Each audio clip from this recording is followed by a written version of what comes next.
Bueno, bienvenidos a este curso, ya la tercera sesión del curso sobre doctrina social de la Iglesia, que nos han acompañado distintos ponentes. Hoy tenemos el tema actualidad de la doctrina social de la Iglesia y contamos con dos excelentes ponentes que nos van a compartir sus conocimientos hoy en esta sesión. Y los presento. El primero es Carlos Verde. Él es abogado, mediador, máster en doctrina social de la Iglesia, militante político, diputado nacional y provincial, mandatos cumplidos, miembro fundador de Generación Francisco y del grupo Tomás Moro. Y también contamos aquí con la presencia de Pablo Casano, técnico en administración pública, experto en doctrina social de la Iglesia, militante político y sindical, concejal de la ciudad de Paraná, integrante de Generación Francisco y docente de la Escuela de Formación de los Movimientos Populares en OCEP. Muchas gracias, Pablo y Carlos. Este es su casa y su espacio. Bienvenidos. Gracias.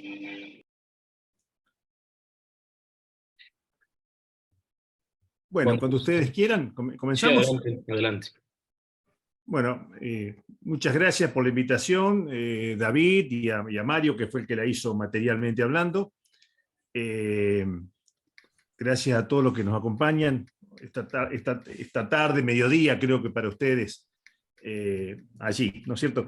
El mecanismo que nos gustaría utilizar y el que estamos más acostumbrados es el de taller, digamos, interactuar. O sea, nosotros hacemos una introducción, un disparador y después charlamos. No nos gusta el mecanismo de la charla magistral y unidireccional, digamos, preferimos más vale conversar.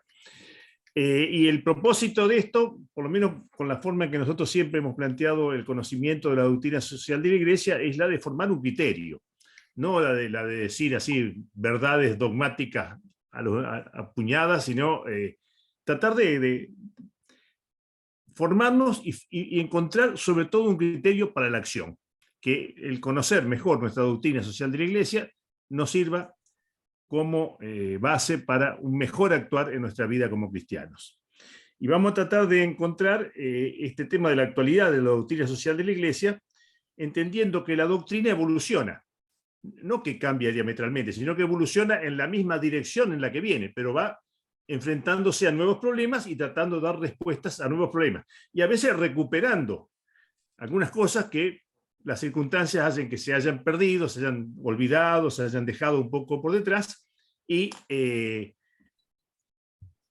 es conveniente, nos parece a veces, rescatarlas por el valor que tienen.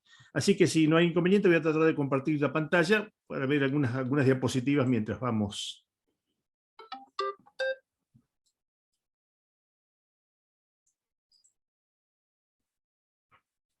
Bueno, no sé si se puede ver bien la pantalla. Se ve bien. ¿Se está viendo? Se ve bien. Sí. Bueno, lo que yo no veo es cómo ponerlo en marcha. Un segundito.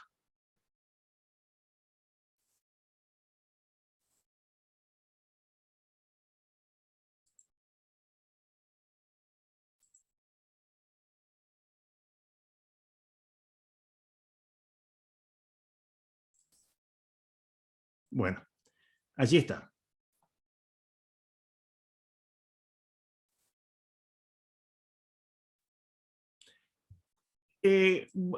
Aunque todos ustedes son docentes, así que esto lo deben conocer, me imagino.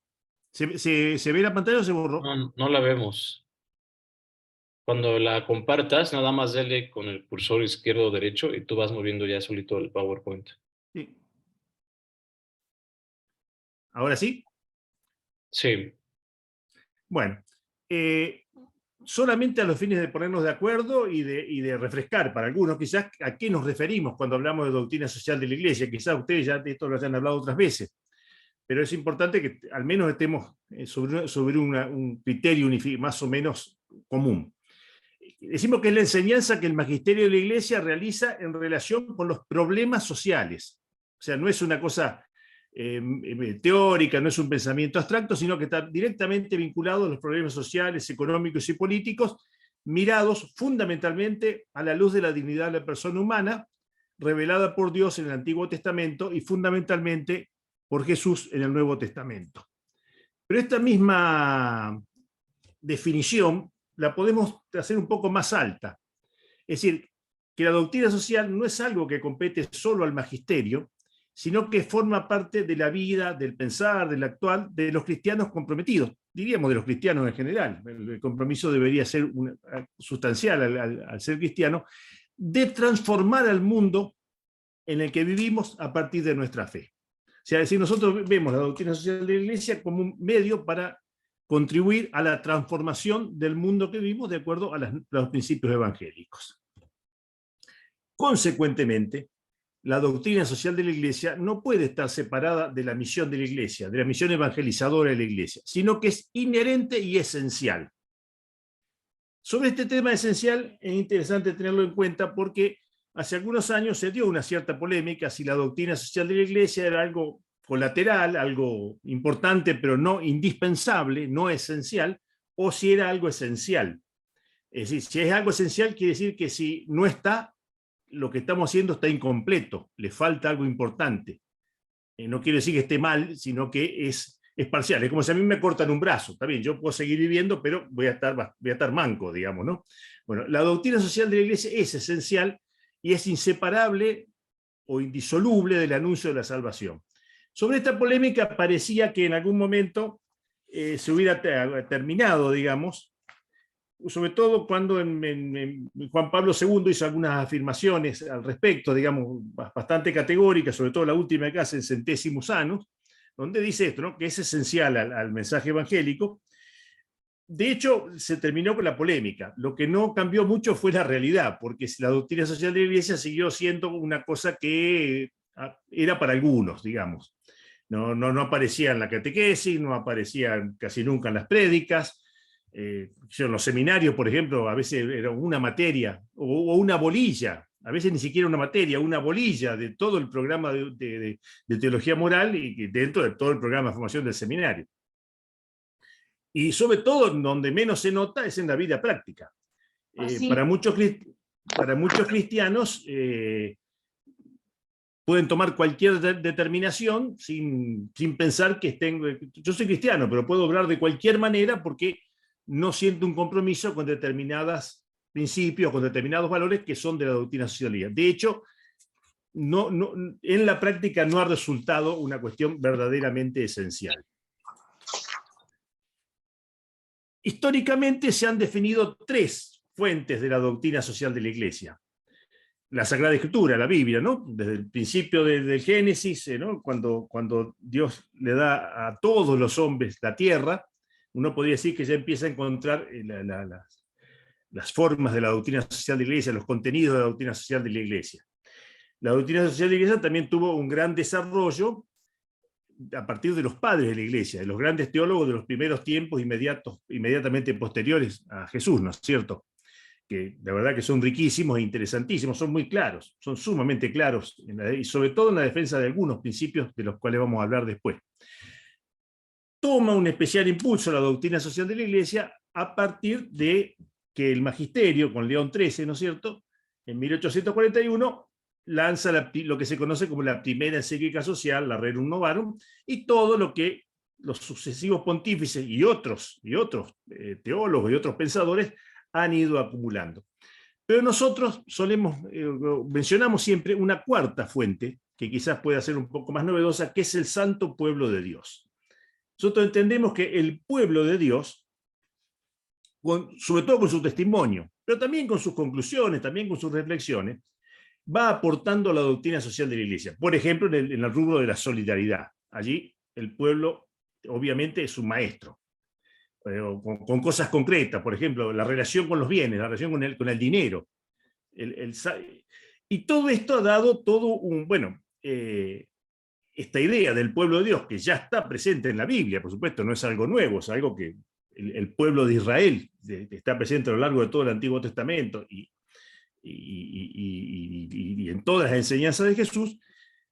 Evidentemente, el que lo toma de una manera muy especial es Francisco. El tema del pueblo, el pueblo como la Iglesia, como pueblo de Dios, aparece muy fuerte en el Concilio Vaticano II, ¿no es cierto?, en el capítulo 9 de la Constitución sobre la Iglesia, todo un largo párrafo que ocupa el primer lugar del capítulo, Luego vienen los otros órdenes, luego viene los consagrados, etcétera, van apareciendo los restantes órdenes, pero en esta constitución ocupa un lugar preeminente el concepto del pueblo de Dios.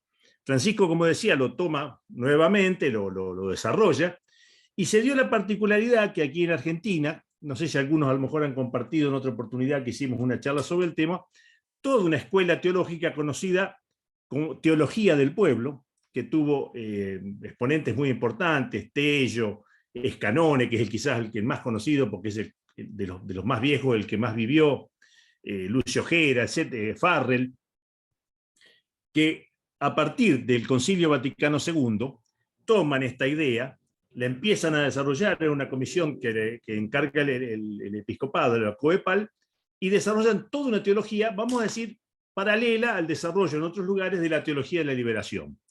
Para Escanone, por ejemplo, cuando él hace la clasificación de la teología de la liberación, la presenta como una rama en particular.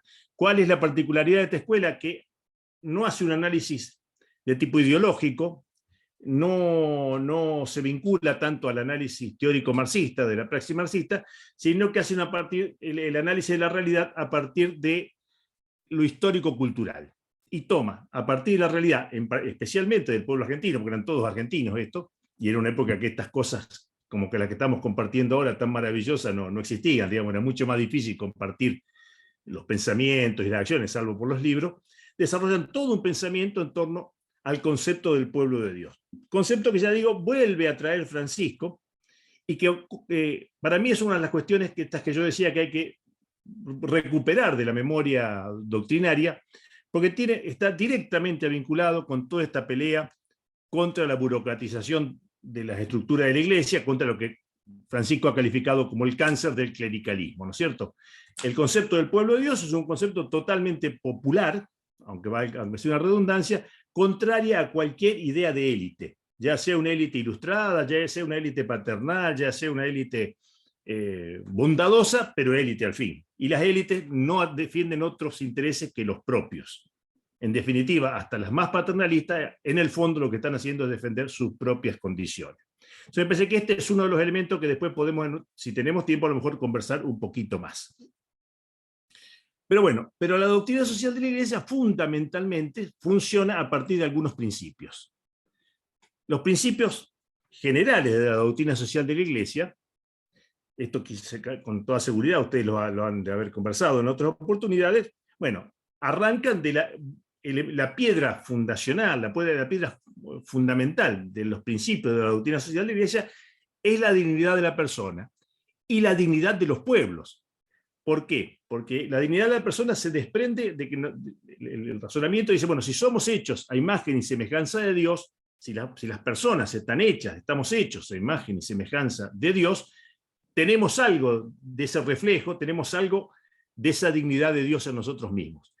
Pero somos imagen y semejanza de un Dios que es uno y trino a la vez, o sea, unitrinitario, como se suele decir. Es decir, que también somos semejanza de esa comunidad de amor que es la Trinidad. O sea, no es solamente personal, individual, sino que también es social, es colectiva, o mejor podríamos decir, comunitaria, de común unión, de comunitaria. En consecuencia, podemos pensar en los pueblos como, permítanme una digresión literaria, una persona colectiva o la comunidad. O sea, también se desprenden una serie de principios y de derechos a partir de la dignidad de los pueblos. Así como hay derechos humanos individuales, y han sido declarados reconocidos, también hay derechos humanos de los pueblos. El segundo principio que se desprende de este es el destino universal de los bienes, del que, si tengo tiempo, me gustaría volver a hablar un poquito más adelante, hacia el final de la introducción. Los principios de solidaridad y subsidiariedad, ¿no? Entendiendo el principio de solidaridad no como una cosa eventual, circunstancial, que es buena ante un hecho, que uno puede sentirse solidario, sino como una acción constante y permanente por el bien de todos, que se vincula, se entrelaza con el de la subsidiariedad, es decir, ese sentimiento de esa obligación del organismo mayor de atender las necesidades del organismo menor, siempre respetando la autonomía y la libertad del organismo menor.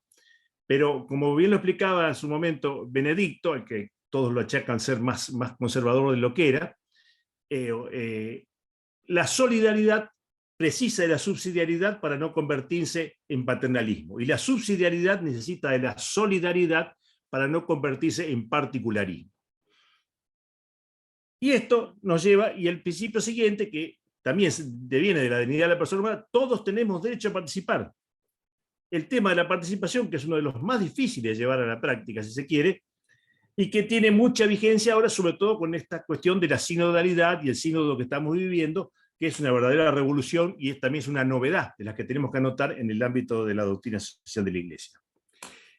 Todos estos conducen al bien común, todos son orientados y dirigidos al bien común. Entendiendo el bien común no como la suma de los bienes individuales, como suele decirse, sino como todas aquellas condiciones, situaciones que hacen a que les sea más fácil, mejor, más llevadera la vida a todas las personas. Por supuesto, estos principios están sustentados en los 4 valores clásicos: verdad, libertad, justicia y caridad.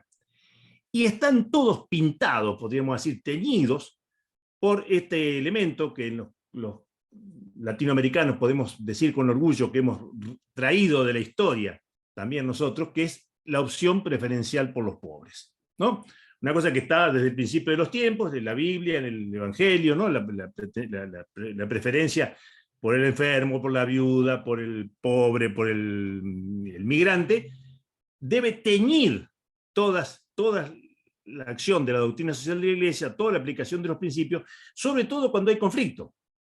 Cuando en la búsqueda del bien común hay conflictos de intereses, que es un hecho que ocurre permanentemente, una orientación clara puede ser a cuál es el sector más débil de los que entran en conflicto. Siempre son los pobres, siempre son los pobres. Entonces, bueno, la opción preferencial por los pobres debe aplicarse como un efecto transversal de todo lo que vayamos dilucidando.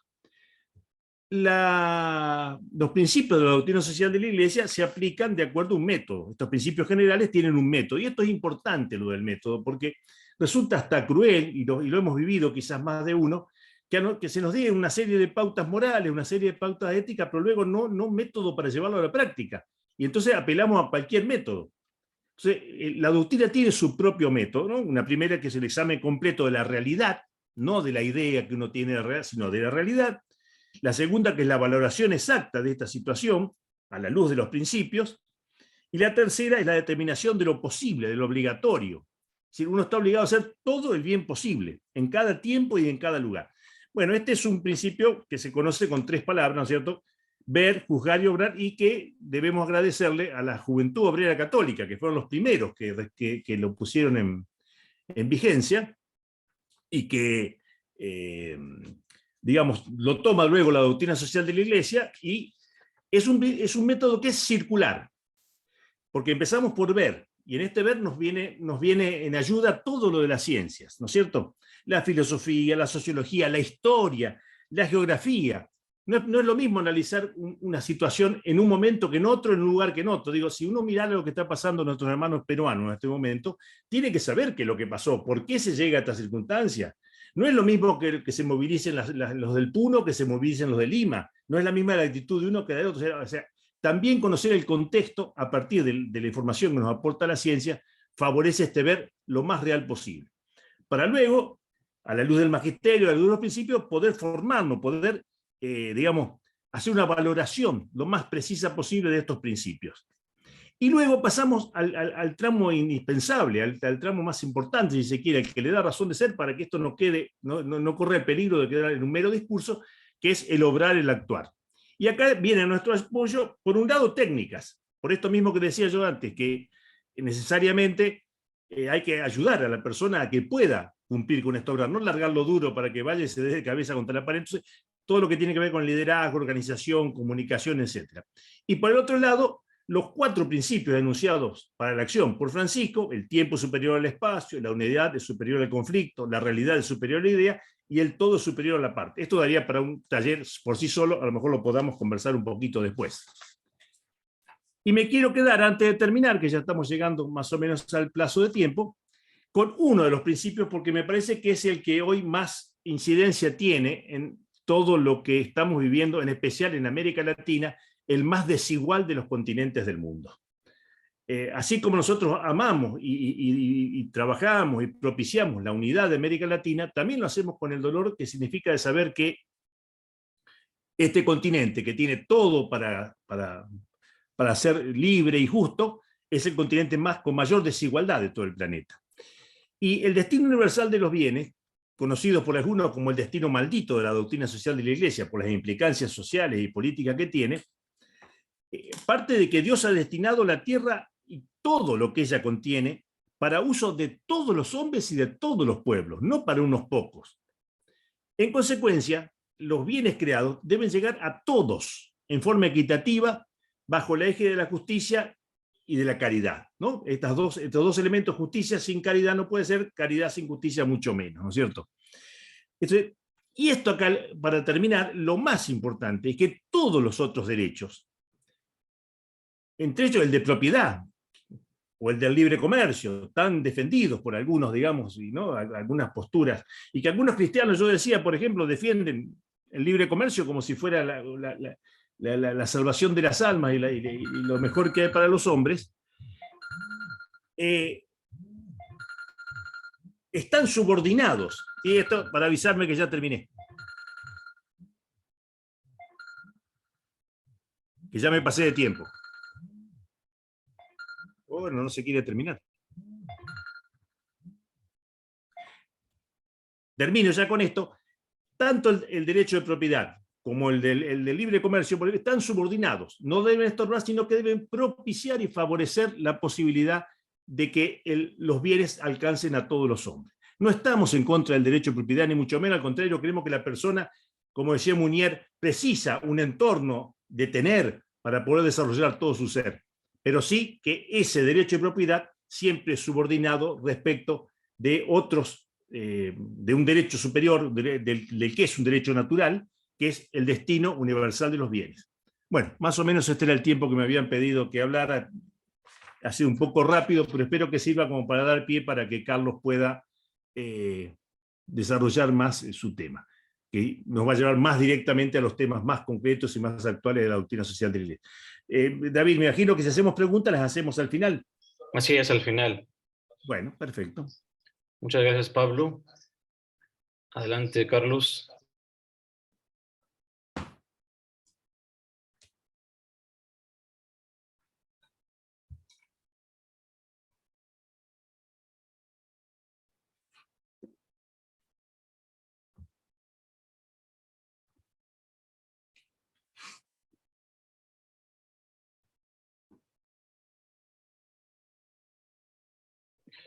Tu micrófono, Carlos.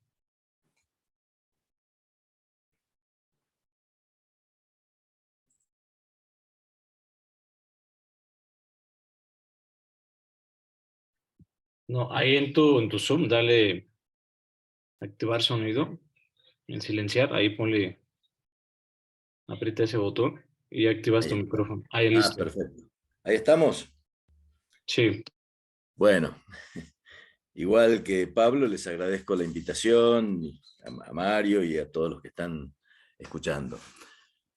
Lo que Mario me pidió es, bueno, a ver, una actualización de los contenidos de la doctrina social de la Iglesia a la luz del pontificado de Francisco. Hacer eso, sinceramente, para hacerlo bien, llevaría un seminario de unas cuantas reuniones.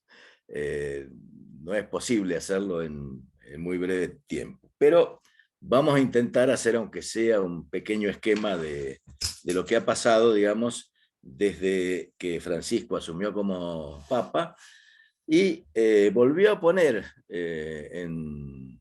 a consideración de los cristianos y del mundo entero estos principios de la doctrina social de la Iglesia que fue esbozando Pablo, algunos de los cuales eran olvidados, otros no se conocían, a algunos les parecen que Francisco dice cosas absolutamente novedosas, cosa que no es así, porque él se refiere a un patrimonio histórico que tiene la Iglesia en función de la doctrina social, pero bueno, como él lo dice y lo aplica en forma muy concreta, muy para hacer y no para saber solamente, a veces llama la atención.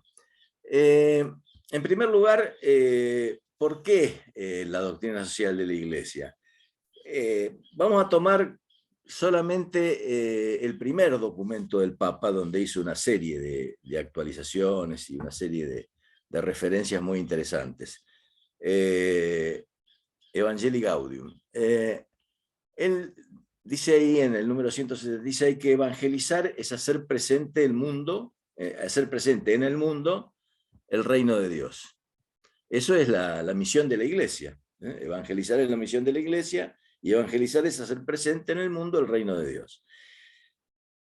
Es decir que todo lo que la Iglesia tiene que lograr, digamos, tiene que hacer, es justamente anunciar y hacer posible, desde sus propias fuerzas y con la ayuda de Dios, ese reino que está entre nosotros, según nos ha dicho Jesucristo en su predicación de la buena nueva.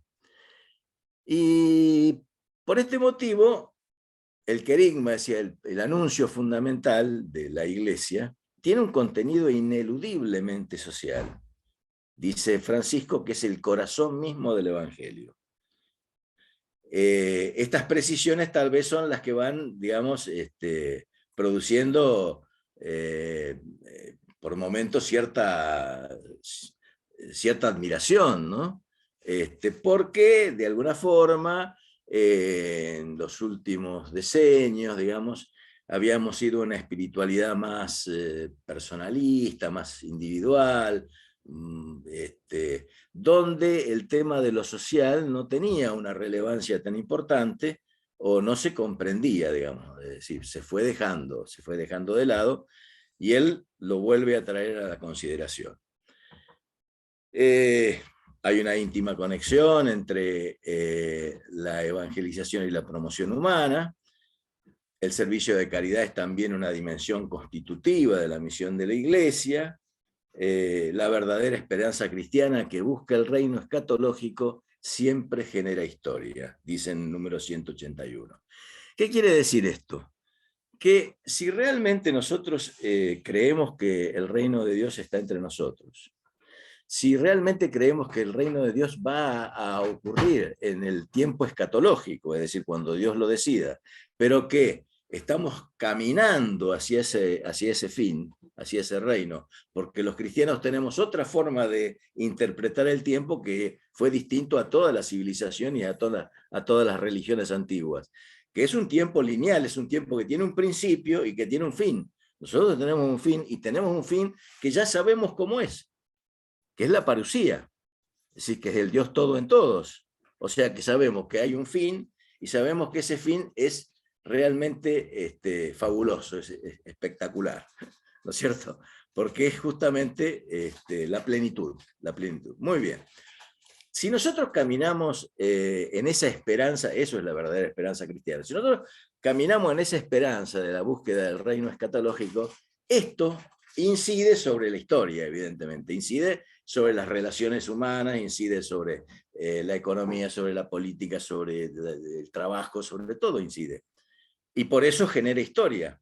Esto creo que realmente es una cosa que nos tendría que llamar poderosamente la atención. Y dice también Francisco ahí, que Dios quiere que la felicidad de sus hijos sea también en esta tierra, no solamente en el reino futuro, no solamente al fin de los tiempos, no solamente en la vida eterna, sino que también en este momento Dios quiere que sus hijos sean felices acá, en esta historia. Y de hecho hizo todo lo posible desde la encarnación, digamos, del Verbo. Jesús, a ver, ¿qué hacía permanentemente? Enseñaba, educaba y curaba, y escuchaba, y transmitía esperanza, ¿no es cierto? Es decir, que fue generando esta felicidad, digamos, sus tareas, digamos, tenían que ver con generar una felicidad ya actual, no solamente la futura. Y también que todos los cristianos están llamados a ocuparse de la construcción de un mundo mejor. De alguna forma ya Pablo lo manifestó esto. Después, en todo caso, volvemos. Bueno, dice también que la Iglesia ni el Papa tienen fórmulas específicas ni fórmulas secretas para resolver todos los problemas históricos, sino que cada comunidad, cada país, cada región, cada provincia, cada comunidad local debe discernir, si es posible, a partir de estos principios de la doctrina social de la Iglesia, cuáles son aquellas cosas que realmente lo van a llevar a ser más plenamente humanos, más plenamente comunitarios, más plenamente en el sentido de buscar el reino de Dios. Y, digamos, se plantea, digamos, dos cuestiones fundamentales en su primer libro, en su primer documento, que tienen que ser la preocupación, digamos, de todos nosotros. Uno es la inclusión social. ¿Por qué? Porque analizando los signos de los tiempos, analizando la realidad del momento que nos toca vivir, esta última etapa de la historia de la humanidad se ha caracterizado por algo que es desde un punto de vista novedoso. Toda la vida hubo pobres, toda la vida hubo marginados, toda la vida hubo sectores incluso esclavizados. Pero lo que nunca había ocurrido de la manera que está ocurriendo en este momento de la historia es sectores del mundo absolutamente excluidos. ¿Qué quiere decir excluidos? El marginado estaba al margen de la sociedad, pero tenía alguna posibilidad de volver a estar, digamos, en el centro, de volver a estar con la humanidad, con la sociedad. Aún el esclavo era cuidado porque era fuente de trabajo. De alguna manera, aunque fuera pensado como un ser inferior, digamos, estaba, digamos, de alguna forma pensado a que no fuera excluido porque lo necesitaban. Sin embargo, en esta etapa de la globalización, digamos, grandes sectores de la humanidad empezaron a estar excluidos, y esto quiere decir que, como lo señala Francisco, empezaron a ser descartables, es decir, no les importa al resto de la humanidad que estén o que no estén, en realidad les importa que no estén. Y este es un fenómeno gravísimo y un fenómeno nuevo. Y entonces por eso el tema de la inclusión social, o sea, de volver a ser un mundo inclusivo, que evidentemente no puede ser con las pautas de este mundo que estamos viviendo, hacer un mundo inclusivo, sea una misión fundamental del pensamiento social de la Iglesia y digamos, del discernimiento de los cristianos en esta etapa de la historia. Y la otra cosa que señala como un desafío muy importante es el tema de la paz y del diálogo social. La paz, porque él ya venía, digamos, anticipando desde el principio de su pontificado que estábamos viviendo una tercera guerra mundial en cuotas. Y esto, desgraciadamente, se fue cumpliendo inexorablemente y hoy, digamos, esa guerra en cuotas tiene uno de los escenarios propiamente en Europa, es decir, y entonces, como el escenario es Europa, digamos, es un poco el escenario para todo el mundo, ¿no es cierto? Lo cual confirma, digamos, que había una situación de guerra mundial que se iba expresando de esta manera. Y el diálogo social, porque fíjense qué notable, uno de los problemas que se produce en casi todo el mundo es este problema de la polarización, de que se van separando cada vez los extremos ideológicos, políticos, etcétera, al punto tal de que ya los pueblos se dividen casi por la mitad y no se pueden ni siquiera empezar a entender entre ellos. Entonces, Francisco ahí, digamos, alentaba el tema del diálogo social. Hablábamos de la inclusión social. Dice que, digamos, por un lado implica el tema de la liberación y de la promoción humana, que los cristianos están llamados a ser instrumentos para la liberación y la promoción de los pobres, para que puedan integrarse plenamente a la sociedad, y estar dóciles y atentos al clamar de los pobres como el Padre Dios escucha ese clamor. Nosotros somos instrumentos de Dios en la historia, y dice que no renunciar a esa calidad, a esa calidad de instrumentos de Dios para poner, digamos, en marcha la construcción del reino, o seguir poniendo en marcha la construcción del reino, afecta nuestra relación con Dios. Es decir, está hablando del pecado, en realidad. Es decir, el pecado, que generalmente se piensa como una cosa individual, como una cosa a veces hasta privada, empieza a ser una cosa, digamos, general, y que tiene que ver con las relaciones sociales que cada uno entabla.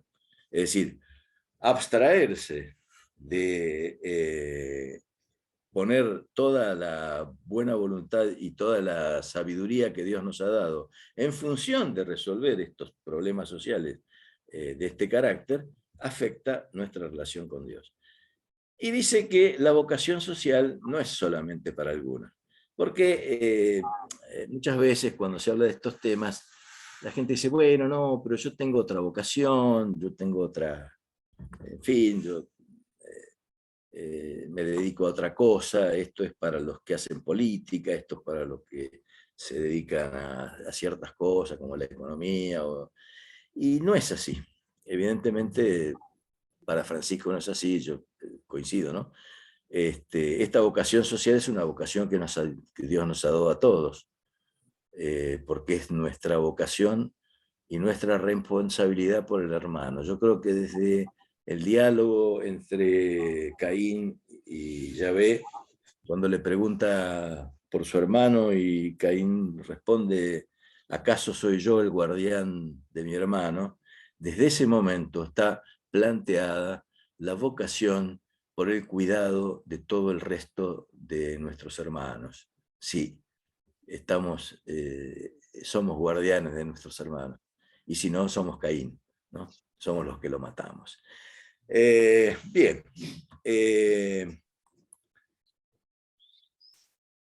Dice, esta misión implica una cooperación para resolver las causas estructurales de la pobreza, promover el desarrollo integral como signos simples y cotidianos ante las miserias que encontramos.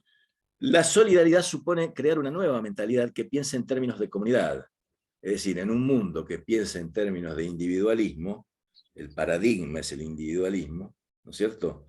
Hay que encontrar una manera del pensar de nuevo a la sociedad, de concebir una mentalidad distinta, diferente, que piense en términos de comunidad, de la prioridad de la vida de todos sobre la apropiación de los bienes por parte de algunos.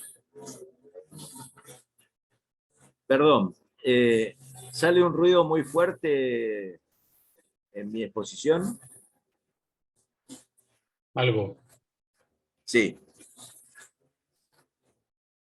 Como les expliqué, estoy en una zona de veraneo y están cortando el pasto acá al lado.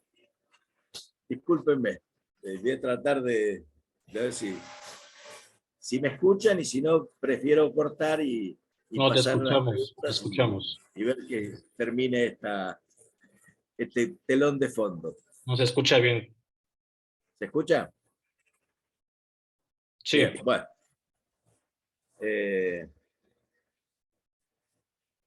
Bueno, recién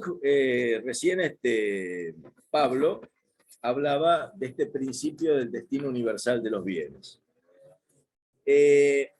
Nosotros hemos tratado de profundizar mucho sobre el destino universal de los bienes, porque nos parece uno de los principios fundamentales para concebir una economía diferente. Porque, a ver, Francisco lo dijo clarito, esta economía mata. Es decir, esta economía, este pensamiento económico, esta manera de encarar la economía ha provocado la exclusión de 1/3 de la población mundial.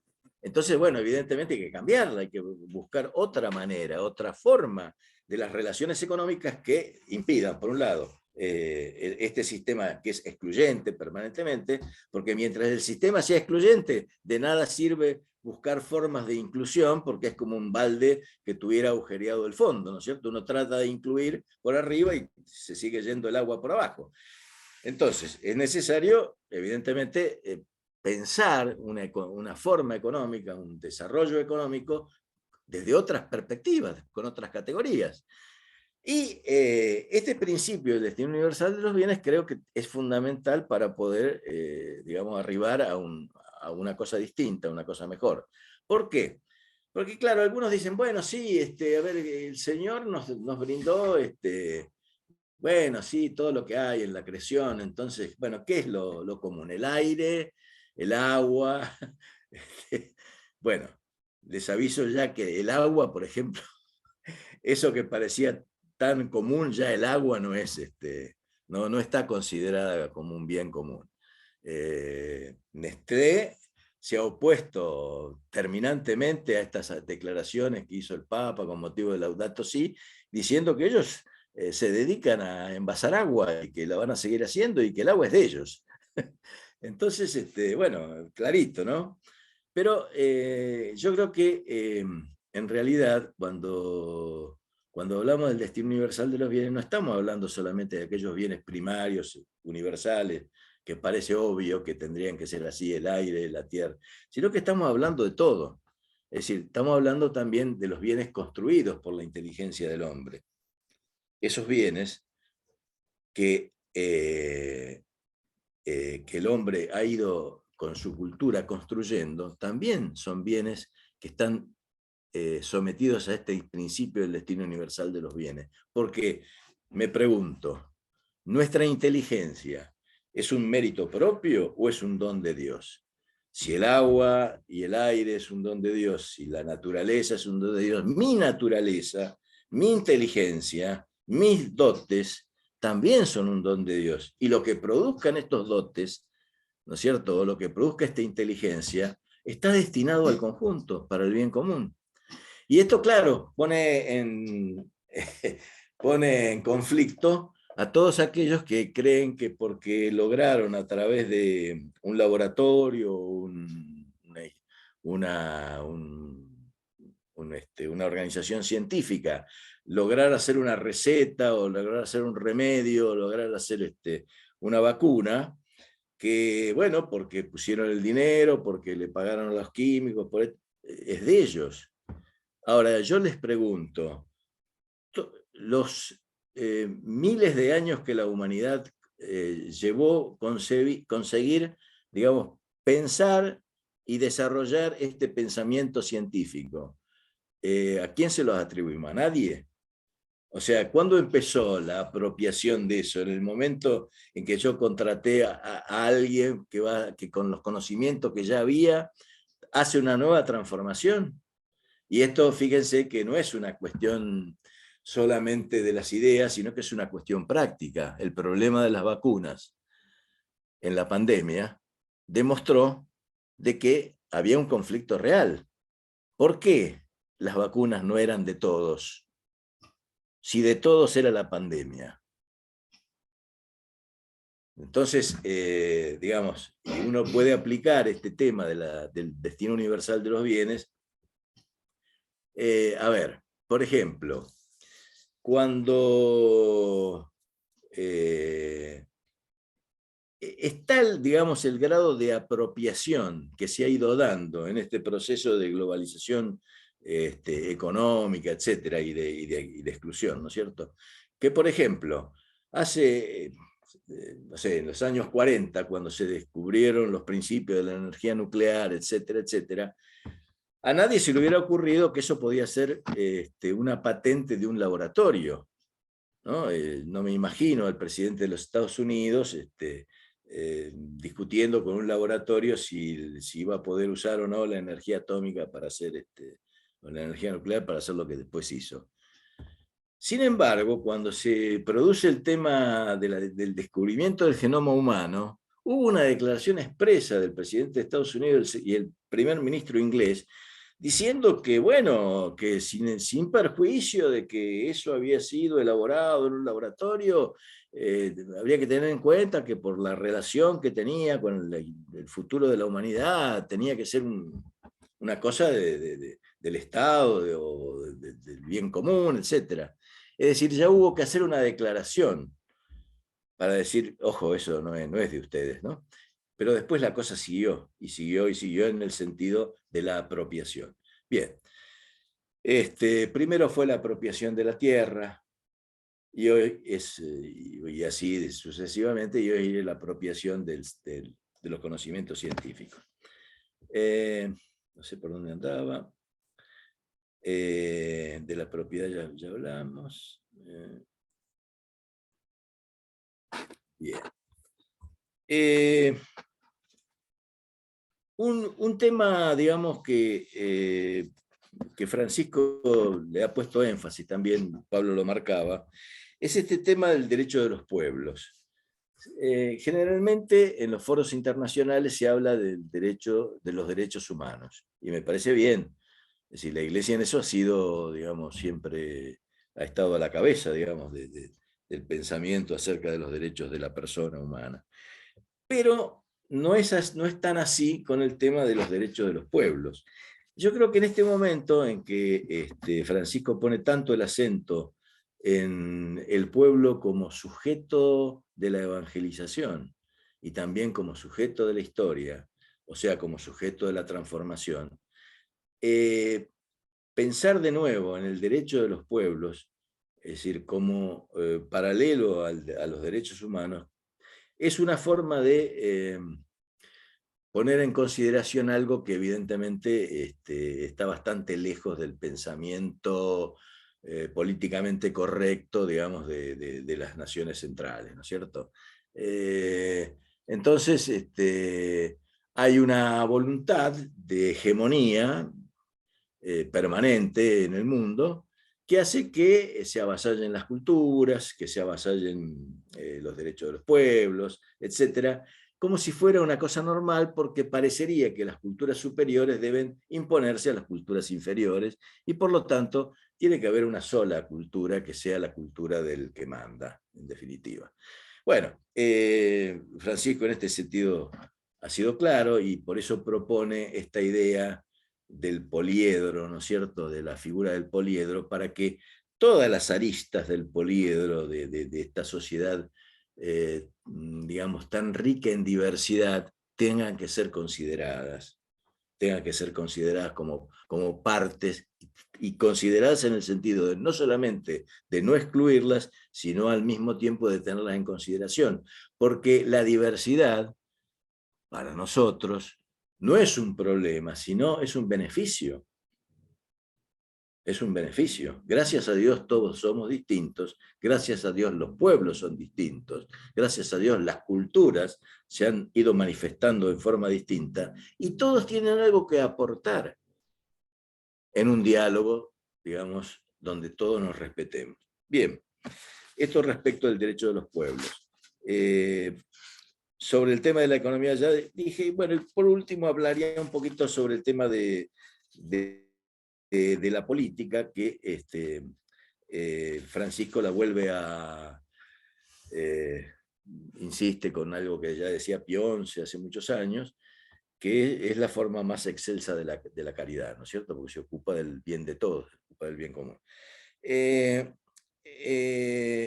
Pero digamos que tiene que practicarse de una manera determinada, es decir, ¿no? Digamos, tiene que haber un auténtico diálogo, tiene que estar, digamos, vinculada a buscar la paz, pero no solo para algún sector minoritario que necesita, digamos, de la paz para vivir bien, sino de una paz que sea para todos, ¿no es cierto?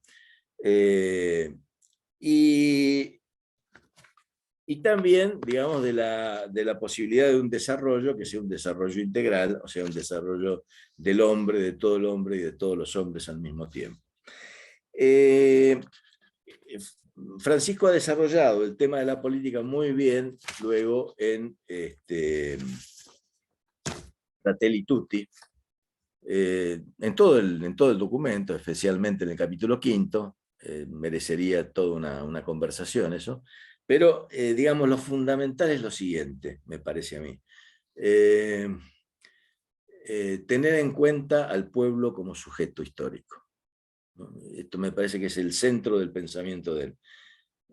El pueblo es el sujeto histórico que transforma, y entonces todos tienen que ser escuchados, y sobre todo los de más abajo. Es decir, que un método, digamos, para ejercer bien este tema de la política como debe ser, digamos, como lo imagina Francisco en una política a favor del bien común, es, digamos, primero dirigirse hacia los últimos, primero formar comunidad antes que cualquier otra cosa, es decir, colaborar a que la comunidad se forme, ¿no es cierto? Y a partir de eso ir elaborando un diálogo social que tenga como fruto la paz y el desarrollo. Bueno, creo que yo también ya debo haber llegado, me debo haber pasado con el tiempo, así que yo dejo acá y en todo caso seguimos con alguna pregunta. Muchas gracias. Muchas gracias, Carlos. De nada. Hacemos un momento de preguntas.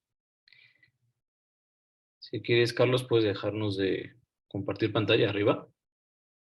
Sí, eso voy a hacer. Pueden hacer sus preguntas a través del chat.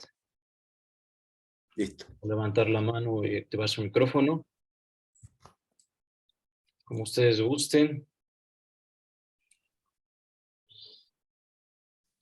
Tengo una pregunta para Carlos y Pablo. En su pequeña biografía vienen que son militantes políticos, forman parte del sistema, forman parte de una realidad de América Latina en Argentina.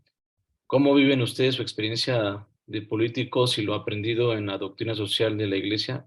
¿Es difícil, se ejecuta o es muy complicado? ¿O es un sueño? A ver, yo soy de una generación que vivió el Concilio Vaticano II. Esa generación aprendió el valor de los laicos, aprendió que los laicos éramos una parte muy importante en la Iglesia y que teníamos un grado de autonomía muy grande, sobre todo para nuestro compromiso, que debía ser este compromiso social del cual tratamos de hablar con Pablo. Por lo tanto, allá por los años 60, segundas 65 en adelante, tomamos el tema del compromiso social y del compromiso político como una verdadera vocación y la desarrollamos. ¿Cómo la desarrollamos? Bueno, como pudimos, como nos fue saliendo. Pero sabíamos que teníamos que estar. Posiblemente nos hayamos equivocado en muchas cosas, posiblemente hayamos acertado en otras, pero, digamos, ocupamos ese rol que nos parecía el más importante desde el punto de vista de los laicos, que era el compromiso político, y lo fuimos llevando adelante. Después, distintas circunstancias, imagínense, hubo varias revoluciones, golpes de Estado, militares, democracia, vuelta a la democracia, es decir, y por distintas circunstancias a mí me tocó ser legislador en 2 oportunidades. Digo me tocó porque tampoco es que lo busqué demasiado, ¿no? Era distinto en esa época. Yo la última vez que fui legislador fue en el año 83, así que imagínense lo que ha pasado del 83 a la fecha. Hoy me sigo dedicando de otra manera, digamos, a la política, que es, digamos, tratando de estar vinculado, justamente un poco con lo que decía antes, a una reconstrucción del tejido social, una reconstrucción de la política a partir de las experiencias populares, las experiencias de los últimos. Y bueno, trato de seguir cumpliendo mi compromiso político de esa manera y después opino. Bueno, no participo ya tanto en un partido político determinado, pero bueno, por una cuestión de carácter de elección, digamos, de lo que me parece mejor en este momento. Una cosa que aprendí en los últimos años es que se puede hacer política de 1000 maneras. Es decir, no es entrar en un partido político y como tal vez era hace 70, 80 años atrás. Hoy se puede hacer política de de muchas maneras, se puede incidir en la realidad de muchas maneras, y sobre todo desde las organizaciones populares, ¿no? Es decir, yo estoy siguiendo con mucha atención todo el tema de los movimientos populares, y bueno, estoy vinculado con ellos, con los movimientos populares, así que ese es mi compromiso político actual. Pablo. Sí, en la misma línea de lo que venís diciendo, Carlos, mi experiencia es bastante parecida. De hecho, hemos compartido muchos años. Yo soy más joven, eso sí, soy más joven que Carlos. Claro. Pero también, ya hace rato que se me volaron las chapas. Tanto él como yo hemos hecho juntos, se puede decir, una opción por el ámbito donde desarrollar la política. Yo también en su momento fui concejal de mi ciudad, digamos, ocupé algunos lugares, qué sé yo. Pero nos parece que hoy el verdadero sector con ansia de transformación son los movimientos populares. En este proceso de acumulación y de apropiación que describió Carlos, también hubo una apropiación de la política. También la política se subordinó a la economía y a los economistas. Entonces, el grueso de la acción política, sobre todo la partidaria, ha quedado subsumido en ese proceso, ha quedado sujeto a ese proceso. Y si no tenés plata no podés hacer política, y entonces si no tenés plata no podés ir a la televisión, si no vas a la televisión no te conoce nadie, no te vota nadie, un círculo vicioso. En cambio, los movimientos populares, sin un peso, porque son pobres de solemnidad, o con muy poca plata, o administrando como si fuera un chicle la poca plata de la que disponen, han podido organizarse. No es que no tengan problemas, tienen millones de problemas.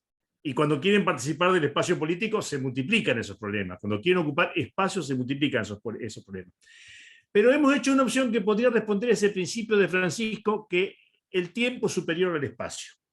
Que es preferible desarrollar procesos, fomentar la comunidad, promover la organización comunitaria, antes que ir a pelear por los espacios. Y bueno, y por eso yo estoy en ENOCEP. ENOCEP se dedica a la formación de los compañeros de los movimientos populares, de los distintos movimientos populares de la Argentina, y hacemos una acción más o menos orgánica en colaborar, en compartir experiencias con los movimientos populares y de recoger también experiencia de los movimientos populares para poderla extender lo más posible, sobre todo en el proceso de construcción de comunidad.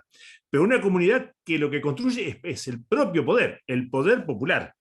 No una comunidad abstracta, digamos así, de angelitos que se juntan y se reúnen y se quieren mucho entre ellos, sino una comunidad que pelea, una comunidad que sale a luchar, en términos de diálogo y de paz, pero también de presión, ¿no? Sin llegar a la violencia, pero también acá los movimientos populares se caracterizan en general, antes eran conocidos como piqueteros, para que ustedes, ¿qué quería decir? Que cortaban rutas, cortaban calles.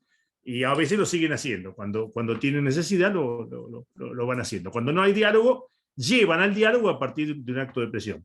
Pero esto lo pueden hacer a partir de que han construido poder popular, y entonces como en la Argentina todavía sobrevive a su manera la organización sindical como un factor importante, los dos sectores que todavía siguen siendo más sólidos en cuanto a la defensa de los intereses populares es la Confederación General de Trabajo, o sea, la organización gremial de los trabajadores formales, y los trabajadores de la economía popular, o sea, los llamados trabajadores informales, los que se han inventado el trabajo porque el sistema no les ofrecía otro, se han organizado en la UTEP y en otros organismos que son similares, pero de este sector.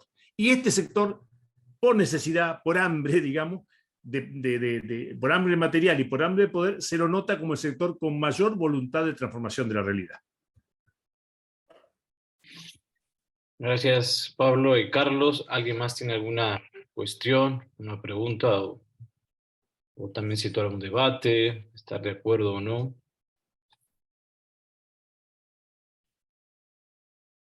Sí, o algo que no haya quedado claro en una de esas.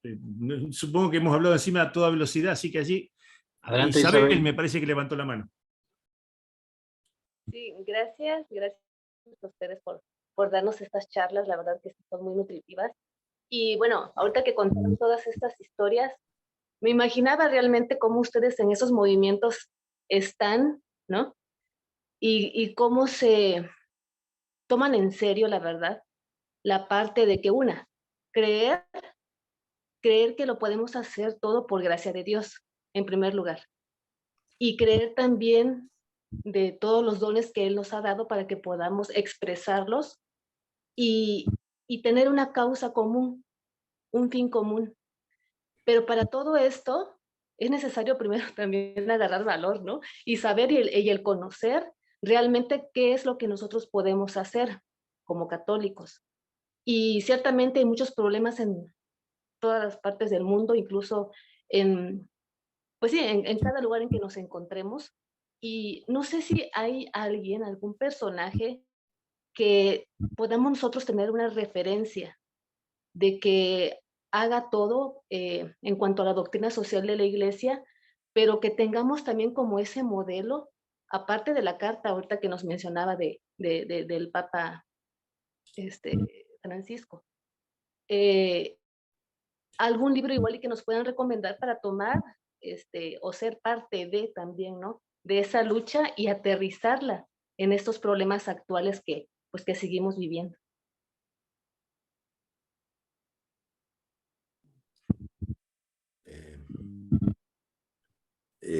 ¿Contestamos a cada pregunta o juntamos? Sí, pueden contestar, adelante. Bueno, a mí me parece que, digamos, cuando nosotros nos dedicamos con otra gente a profundizar en la doctrina social de la Iglesia, como decía Pablo al principio, hicimos un cambio, digamos, porque hasta ese momento, digamos, la doctrina social se estudiaba como una cuestión académica. Y hay que pensarla de otra manera, es decir, hay que pensarla como digamos, como una orientación para la acción. Entonces, el primer tema es si uno tiene, digamos, si uno reconoce esta vocación, ¿cierto? Esta vocación de querer, digamos, realizar una tarea, digamos, en la sociedad, traer el reino de Dios, hacerlo presente, pero no solamente de palabras, sino con hechos, ¿no es cierto? Y estos principios orientadores nos sirven, nos dan elementos. Un elemento, por ejemplo, fundamental que sirve para determinar si algo es, digamos, sólido, si algo está bien orientado o no está bien orientado, es el primer principio. ¿Está en juego la dignidad de la persona humana? ¿Esta propuesta que vamos a hacer es a favor o es en contra de la dignidad de la persona humana? Es decir, este elemento, digamos, de discernimiento es fundamental. Tanto cuando uno analiza un plan económico, un plan político, cuando analiza cualquier acción, ¿no es cierto? ¿Esto favorece la dignidad de la persona humana o no? Bueno, este primer dato, digamos, nos posibilita lo que nosotros llamábamos ir haciendo una formación en la acción. Normalmente los católicos primero nos queremos formar y después nos queremos actuar. Y eso parece lógico, pero resulta que generalmente nos formamos, y el tiempo de la acción nunca llega. Entonces dijimos, bueno, hagamos algo diferente. Digamos, hagamos formación, pero formación en la acción, de forma tal de que, por ejemplo, un grupo de personas, ¿no es cierto?, pueda analizar lo que hace permanentemente a partir, digamos, de discernir en conjunto, en comunidad, a ver si lo que está haciendo está de acuerdo a estos principios o no está de acuerdo a estos principios. Y ir, digamos, de la mano. Y la otra cosa que tal vez cuando nosotros decimos, bueno, aprender de los últimos, ¿no es cierto?, si el sujeto de la evangelización es el pueblo de Dios, el santo pueblo de Dios, Francisco dice una cosa que es muy linda, o a veces puede ser que a alguno le choque, o que alguno piense que es una linda forma de decir las cosas, pero que no, que es la alegría de dejarse evangelizar por el pueblo. Es profundo esto. A ver, es lindo decirlo. Ahora, ¿estamos dispuestos a dejarnos evangelizar por el pueblo? porque normalmente los que ocupamos un lugar como profesores, como dirigentes, como líderes, como lo que sea, somos nosotros los que vamos a dar, somos nosotros los que vamos a enseñar, somos nosotros los que tenemos toda la sabiduría, y del otro lado están los que tienen que recibir nada más. Ahora, si fuéramos capaces de poder tener la humildad suficiente como para poder ver en la realidad cotidiana, en nuestros hermanos que no tienen la misma formación ni han estudiado las mismas cosas, pero que tienen una sabiduría, que estos que llaman los teólogos la sapiencia, ¿no? La sabiduría de la Biblia, ¿no? Como el libro de la sabiduría. Esta sabiduría popular que nos va diciendo cosas, que nos va enseñando cosas, y que alguna vez, a lo mejor, si estuvimos haciendo alguna misión en un lugar, qué sé yo, muy lejano, donde no pensábamos encontrar con unos pobrecitos, y resulta que de golpe hicimos una reflexión y dijimos, pero este pobrecito me terminó evangelizando a mí. Si esto no fuera una casualidad, un hecho casi casual, sino que empezara a ser casi una forma de vivir nuestro cristianismo, yo creo que ahí iríamos encontrando la manera, más que en un libro, más que en una figura. No digo que no haya, pero la experiencia, digamos, esta me parece mucho, mucho mejor. Recordando nuestra propia vida, las personas con las que yo me formé, una de las cosas más importantes que hicieron fue decirnos, bueno, ahora se van a tocar el timbre. Recuerdo que nos decían así. ¿A dónde? A un barrio. ¿Y qué van a hablar? No, no vayan a hablar, vayan a escuchar. Y esa experiencia de ir a un barrio, cuando nosotros empezamos, gracias a Dios en la Argentina no había tanta pobreza como hay ahora. En general eran barrios populares, pero no empobrecidos, no tan pobres. Ahora la mayoría de los barrios están verdaderamente empobrecidos. Pero esa experiencia de ir a un barrio a hablar, buscando cualquier excusa, buscando cualquier, no importaba lo que íbamos a hacer, lo que íbamos a hacer en realidad era una excusa, era si era conmemorar una fecha, si era contribuir con el club, si era contribuir con la comisión de fomento, no importa, esas eran todas excusas. En realidad lo que hacíamos era ir a charlar. Y esa experiencia, por suerte, la hemos ido repitiendo a lo largo de la vida. Con el correr de los años, por ahí uno deja de hacerla porque no puede, o porque se ocupa de otra cosa, porque asume una responsabilidad en particular que se le hace más difícil, pero hemos tratado, y ahora últimamente la hacemos en este contacto que tenemos con los movimientos populares, pero no solamente ir a dar una conferencia, sino ir a participar de la vida de los movimientos populares, ir a compartir y acompañar un rato, y yo creo que eso es lo que más nos permite tener, en primer lugar, una visión de la realidad, una visión no ideológica, sino una visión de la realidad real. Y en segundo lugar, permanentemente estar viendo cuáles son los problemas ciertos, a los cuales a lo mejor sí podemos aportar una solución que podríamos llamar más técnica. Digo, en definitiva, los principios de la doctrina social de la Iglesia podrían asimilarse a una solución técnica que nosotros podemos ofrecer, que los cristianos tenemos para ofrecer. Pero empezando todos desde ese diálogo con la realidad. Bueno, yo ahí les compartí un folleto, digamos, que nosotros hemos tratado de sintetizar algunas cosas de esta experiencia, porque es cierto, también hay un esfuerzo que se puede hacer, que es toda esa gran experiencia de la realidad que tienen los sectores populares, de alguna forma está dispersa, de alguna forma no está ordenada. Bueno, a veces uno puede contribuir tratando de ordenarla, de sistematizarla un poco, pero a partir de la realidad. No a partir de una idea que uno tiene de cómo deben ser las cosas o de cómo son las cosas, sino a partir de lo que la realidad nos va indicando. Después hay material, obviamente, muchísimo material y mucho mejor que que yo les pasé, pero me parece que el desafío está en dejar lo que ahora llaman la zona de confort, ¿no? De dejar lo que yo hago siempre, ya estoy acostumbrado, que está bien, no es que haga cosas malas, pero dejar esa zona de confort, dejar esa comodidad, esa tranquilidad que tenemos para enfrentarnos a una realidad que a veces suele ser bastante dura, a veces suele ser bastante desafiante, digamos. Pero es a partir de allí que uno puede realmente proponerse la transformación de la realidad conforme a los valores cristianos.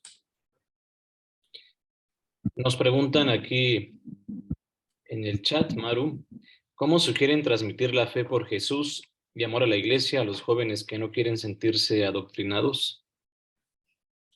Lo mismo, al lado, poniéndose al lado. No hay, yo creo que no hay secreto en esto. Es poniéndose al lado, estando cerca, estando a disposición y testimoniando. Francisco usa una frase muy interesante que dice: no al proselitismo, sí al contagio. Contagiando con una actitud. Tenemos la costumbre de ser, parece mentira, pero somos tan proselitistas como cualquier partido político. Queremos que vengan, ¿no? Esa frase se escucha muy bien. Y yo voy y después los invito a que vengan el domingo, los invito a que vengan a la catequesis. No, eso sería, debería, a mi modesto entender, debería venir luego. A ver, che, porque me gustaría saber por qué haces esto. Ah, bueno, sí, mirá, lo hago por tal razón. Pero me parece que en una época de pensamiento líquido, de individualismo, de consumismo, el testimonio es la clave. Y el primer testimonio es arrimarse a charlar. Bueno, acá decimos tomar mate, ustedes allá no toman mate, no sé qué costumbre tienen, pero acá el mate es un buen vínculo, porque el mate se comparte, el mate no se toma solo. Acá uno de los grandes dolores que teníamos durante la pandemia era que no podíamos compartir el mate. Íbamos a las reuniones cada cual con su mate. Había 7, 8 personas, 7, 8 mates, y cada cual tomaba el suyo porque no era sano compartirlo. Pero en cuanto pasó la pandemia, el mate empezó a circular de vuelta, ¿no? Bueno, pero es que lo digo nada más que a modo de ejemplo, ¿no? Compartir la bombilla con el otro, compartir la calabacita con el otro, es el comienzo de una conversación, el comienzo de un diálogo, el comienzo de ponerse al lado. Yo creo que la mayoría de las personas buscan a Dios. Todas las personas buscan a Dios de distintas maneras y lo expresan de distintas formas. Bueno, uno puede decir: mira, yo vengo a charlar con vos, no vengo a convencerte de nada, después veamos hacer algo que nos haga bien a todos, algo por el barrio, algo por el grupo, algo por el club, algo por lo que sea. Pero me parece que empieza por ese diálogo de cercanía.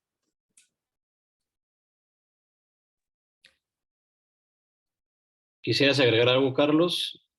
No, está bien, coincido. Muy bien.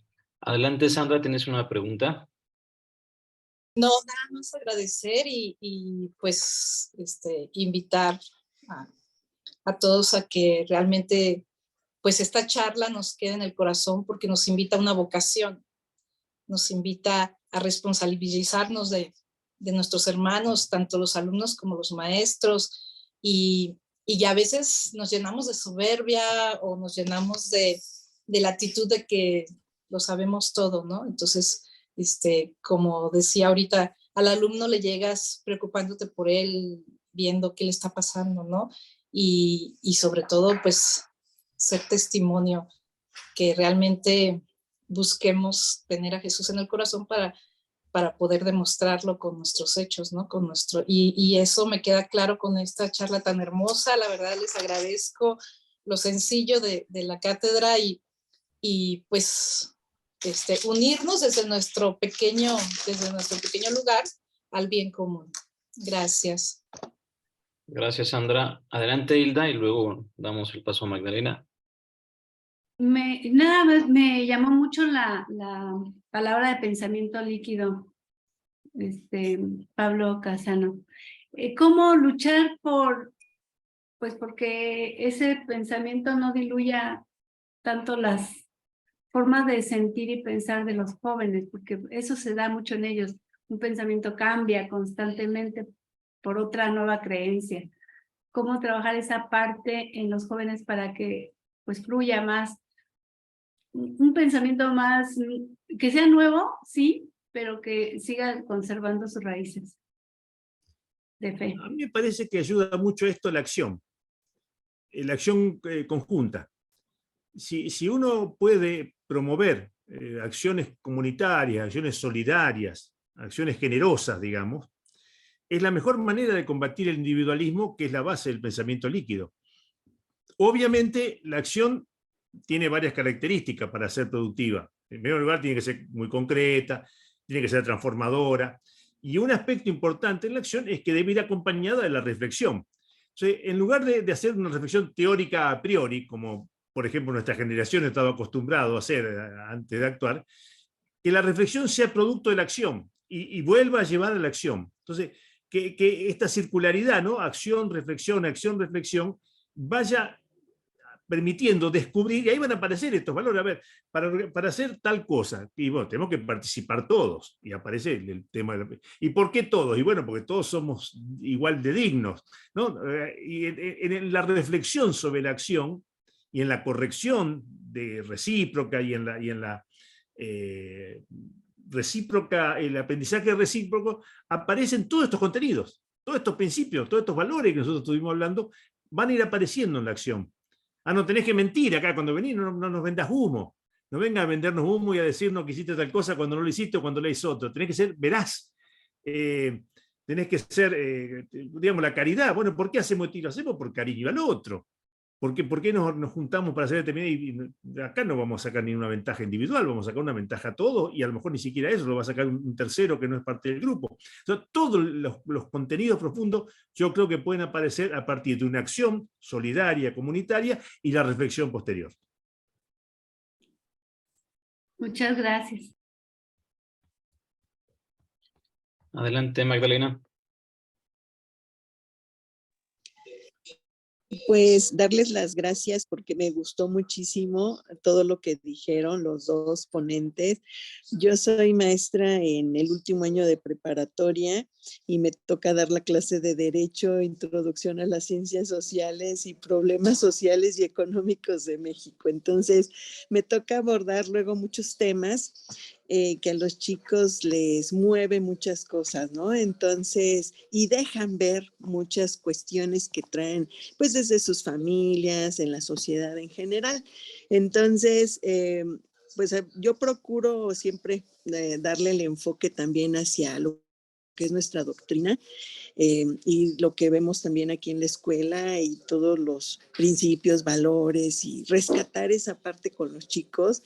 Y me encanta trabajar con ellos porque siento que todavía podemos hacer mucho trabajo con ellos y colaborar a que ellos vean también esta otra visión por parte de lo que es aterrizar los temas también desde la filosofía, los valores de lo que es la religión católica.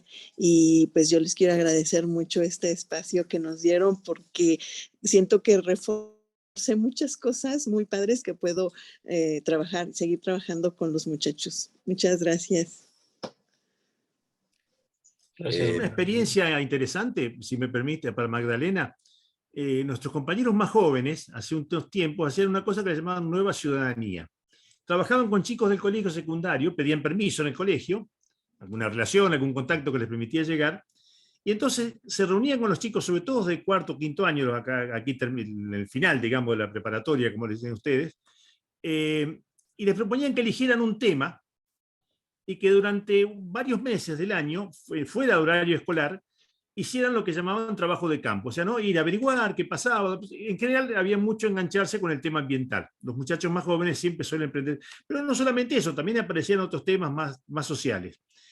Pero durante varios meses los chicos hacían una actividad, no solamente estudiaban el problema, por ejemplo, el problema de carácter ambiental o el problema de carácter de una injusticia que se estaba ocurriendo o lo que fuera, sino que tomaban contacto con la realidad y lo iban trayendo de vuelta a las clases y después hacían lo que llamaban unas olimpiadas que, como lo habían hecho en 3 o 4 o 5 colegios, se juntaban todos y compartían y festejaban, ¿no es cierto? Pero fue una experiencia muy interesante, la verdad, porque los chicos no solamente estudiaban el problema, que además era un problema que habían elegido ellos y les llamaba la atención, sino que después había que resolver los problemas prácticos, porque los chicos iban al barrio, que los papás les dieran permiso, todas esas cosas, ¿no?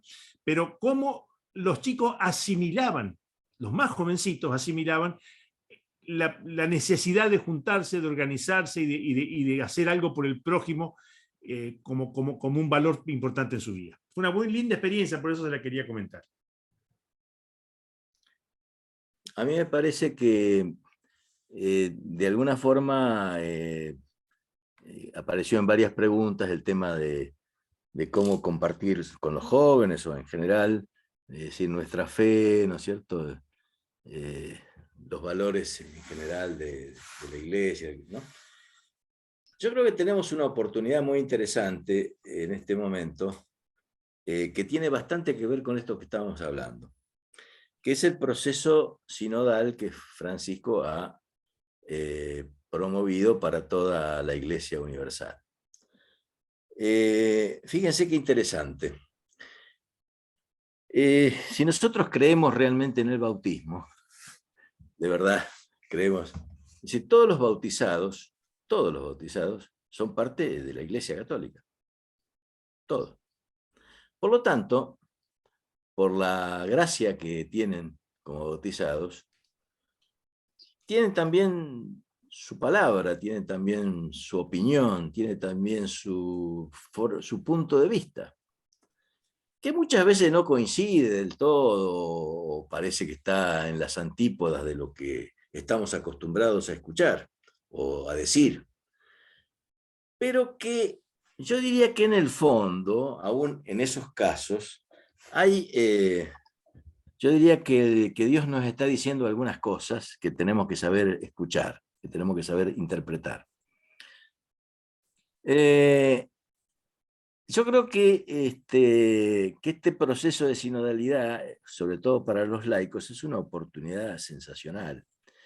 Lo ha dicho Francisco varias veces, que no esperemos demasiadas directivas, lo dio como una posibilidad para todos los laicos. O sea que todo lo que sea, digamos, consultar al pueblo de Dios, qué sé yo, por ejemplo, que los jóvenes opinen, a pesar del pensamiento líquido, a pesar de todas esas cosas que son propias de esta época, hay necesidades, hay angustias, y nosotros tenemos que escucharla. Lo primero que tenemos que hacer es escucharla, y después ir viendo cómo eso se va transformando en un discernimiento conjunto, ¿no es cierto? Que nos puede ayudar a ser mejor iglesia. Tal vez las cosas que hemos utilizado hasta ahora hayan servido para otra época, pero que para esta época en especial no sean lo suficientemente comunicativas. Ahora, en un mundo que no se escucha absolutamente a nadie, no la iglesia, nadie escucha a nadie, porque así es, digamos, el mundo que vivimos es así. Las decisiones en la política, en la economía, en la iglesia, en la educación, la toma muy poca gente. A veces creemos que participamos, pero de verdad las decisiones se toman entre muy poquitos. Por este tema de la concentración, ¿no es cierto? De la concentración económica, la concentración del poder político, la concentración y la hegemonía mundial hacen que cada vez los que decidan sean menos. Entonces, cuando uno, como Francisco, dice, bueno, abramos las ventanas, a ver, escuchemos. A ver, se va a producir algo distinto, ¿eh? Va a pasar algo diferente. Al menos va a haber lugares donde nos escuchemos. Y a lo mejor hasta tomamos decisiones mejores que las que solíamos tomar cuando creíamos que todas las soluciones las teníamos nosotros y todas las responsabilidades también teníamos nosotros. Entonces, yo creo que nosotros nos hemos conocido justamente, bueno, ahora con David, pero nos hemos conocido con Mario Piña, que fue el que promovió esta reunión, justamente a partir del tema del sínodo. No nos conocíamos hace dos años. Y un día se nos ocurrió que por qué no hacíamos un sínodo de América Latina, y nos empezamos a conectar de forma absolutamente aleatoria. Gente que no nos hemos visto nunca la cara, es decir, nos hemos visto a través del Zoom, pero nunca estuvimos cerca. Y hoy estamos trabajando sinodalmente en más de 12 países de América Latina. Entonces, y entonces las realidades, las cosas que se dicen, esta oportunidad, por ejemplo, es maravilloso. Hoy Mario no está porque tuvo que trabajar, supongo, a esta hora, pero armó esto. Y nosotros pudimos, porque ya somos jubilados, entonces no trabajamos, pudimos estar. Pero fíjense qué notable. Ahora, esto se hace haciéndolo, ¿eh? No hay otro método. No hay otra forma. Se hace haciendo. Se hace de esa manera. Entonces, yo creo que con los jóvenes, con con todos de alguna forma pasa lo mismo. Y yo creo que si alguien es escuchado en este momento, siente que en algún lugar lo escuchan, lo va a valorar mucho, realmente va a ser muy valioso y eso va a dar resultados positivos. Bueno, muchas gracias a Carlos y a Pablo por Nos este pasamos. conversatorio que nos han llenado de motivación. Nosotros tenemos un lema en el Colegio Fray Luis de León que trabajamos a nivel general, que es juntos, que pretendemos en todos nuestros apostolados ministeriales trabajar la sinodalidad y queremos que también esta sinodalidad llegue a nuestro colegio, profesores, administrativos y alumnos, porque todos formamos parte de la iglesia y es parte de nuestra misión también que se enraice ese juntos, esa sinodalidad en todos nuestros colaboradores. Muchas gracias por su participación en este ciclo de conferencias. Nos espera un cuarto el 24 de febrero. Están invitados Pablo y Carlos en esta serie de conferencias a través del Colegio Fray Luis de León. Muchas gracias a todos y nos vemos. Hasta pronto. Gracias a ustedes. Adiós.